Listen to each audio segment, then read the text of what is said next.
ClaimLinx. Okay, Tom, will the subsidies sunset or not?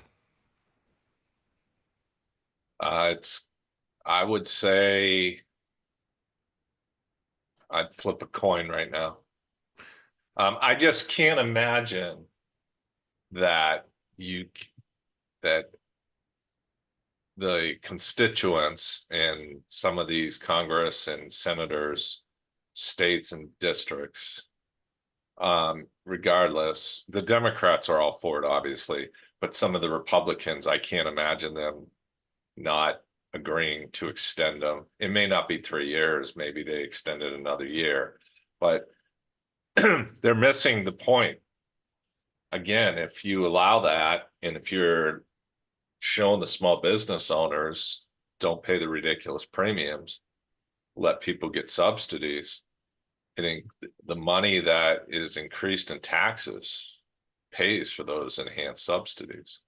They don't put that in Yeah. any formula. I mean, every time I'm watching these TV shows, I'm just going, what is wrong with all you? Don't you have no clue what you're even talking about health insurance. I Exactly. go, it's not health insurance. This is a tax break. Understand the rules of health insurance. If you're in a group health setting, so you have a 25 person group, I have one right now, they're going to pay about $500,000 a year. Think that through, $500,000 on 25 people. That $500,000 is not taxable. Now, say you leave 5 people on it, 20 get subsidies. The premiums go down to close to zero. Now they pay, let's say, $100,000 a year. That Right. 400,000 is now taxable income, both on the employer and the employee levels. Well, that more than offsets the extension of the subsidies.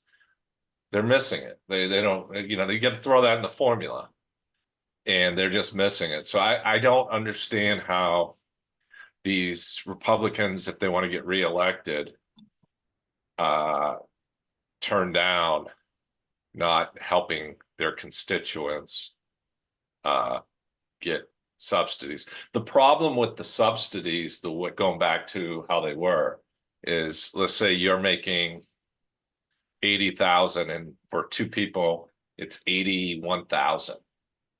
If you make, and let's say you get a $2,000 bonus and you're at 82,000 now, you got to pay the whole subsidy back. Yeah. Where it's gradually on the other way, it was gradually, so you wouldn't have to pay it all back. You'd have to pay a little back, but not all. And that's how they're working. So I just can't imagine, you're sitting there as a Republican and you want to get reelected and you're in a tight race. That will sway the election, because quite frankly, if I'm the Democratic candidate, I'm hiring somebody like me to tell them exactly how they're screwing you. Right. We might all be hired by Democrats, but okay. So let's But I'm continue all with about love. it's about, as I say, Republicans need shoes too, just like what Michael Jordan So said. that, to me, just like on the what happened with the Dems on that side, it's going to happen. They're kind of in a bad position. And you can't give the Americans the money because they don't even understand health insurance, they don't understand it now when the government's paying for the premium. They don't understand deductibles, co-insurance. They don't understand any of it, very little. And you're going to give them this money and they're going to be good consumers and stewards of the money. No, they're not going to pay it. Well, They're going to go yes, I buy. think They're they're going to going to go buy buy meat. something for Thanksgiving. Oh, you're being at least nice. I'm saying they're going to go Christmas, or they're going to say, forget it. I'm still going to go to the emergency room. Giving it to a consumer versus having somebody in there and saying that would be crazy. Here's your $6,000 for medical. Okay, I'm going and putting it down on a car. I'm Unless they have some kind of they put it in a card that can only be used for medical, like an right. HSA kind of thing. Well, But but somebody's got to be advising him what he says. So that's a political conversation, but that won't work. So I'm thinking, if he's thinking this, our president, then ultimately at the end of the day, they're looking at a solution, but they wanted to get the government shutdown done. And I think it is, which is going to now the biggest topic until 2026 is going to be healthcare. Well, I think what they should do is get rid of the employer mandate and allow employers to buy products and get rid of these, let people have a choice on the ACA. You don't have to buy the ACA product, let them have a choice, like our previous podcast has. Because there's no penalty individual mandate for not having a ACA compliant health plan. That's only on the employer end. So there's things they could do, or they could just, if the government truly wants to continue to be involved, just put a 50,000 deductible on every American, and underneath you let them, the reinsurance they buy is paid for by the taxable income now created. And then what you do is you allow people to self-fund or buy in coverage. They could buy certain things to get rid of risk. I mean, it's just be very smart to do it that way. But there's too many lobbyists. I find it very, very, very interesting, meaning what's going to happen. So probably next week we'll be talking about this again till it happens. But I guess the final line is government shutdown over. Healthcare will be the conversation. And what the conversation will be politically is I'll go into the Affordable Care Act. Should the Affordable Care Act ever been enacted? Did that mess up employees providing health care that was very good health care, and for the people who didn't want to get health insurance? So at the end of the day, was that a good decision? You see it as the only way to give as a great opportunity for people to have less expenses on healthcare, especially with the subsidies. People But with health has it, so you've been in the industry forever. Yeah. Is healthcare better after after the Affordable Care Act? I believe, well, the problem was if they had kept the law as it was intended, and they would have forced the insurance companies to leave their networks, like some states have good networks.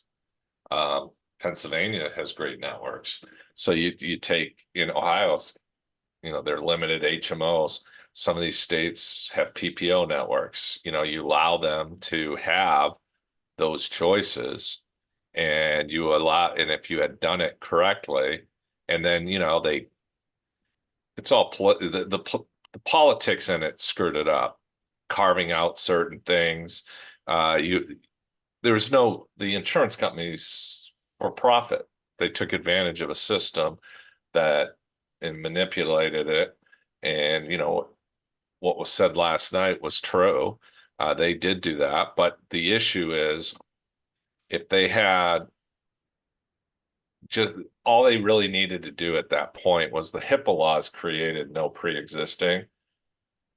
The expansion of pre-existing and the expansion of no limits on preventative and on the catastrophic really didn't drive the costs up. But what drove they didn't put in enough restraints. What they should have done is allow people truly, if they wanted to buy plans, that you didn't have to as a guide by maternity, and they should have allowed them to have plans where they could rate, and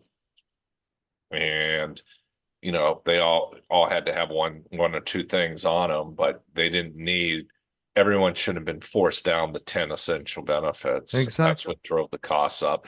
And the insurance companies are they're just fleecing America. Okay. The pharmaceutical companies are just fleecing America. The hospitals, come on, a pregnancy 20 years ago was 5,000 tops, maybe 3. Now it's 25,000. I mean, the inflation on the administrators are just fleecing it because they all can.